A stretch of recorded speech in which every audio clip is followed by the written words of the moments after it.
Now, fantastic blender, very, very simple, okay? We have our control panel here, okay?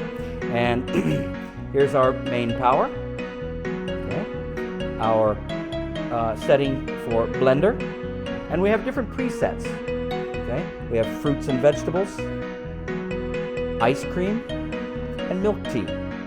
And we can also vary the speed and the time manually. Okay? This is our pulse setting, as you can hear. Touch, release, touch, release. Okay? And here's our button to start our presets. All right, so let's take a look at our hopper. Let's take a look at our hopper. Okay, we have a Japanese stainless steel blade. Very high quality, nice Japanese stainless steel blade in a 2-liter hopper. This is an 1800 watt motor. In we go.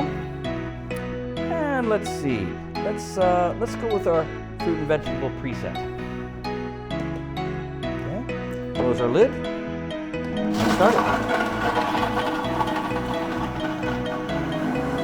And I think we're done.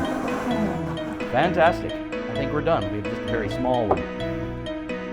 And we have a really, really good dragon fruit and mango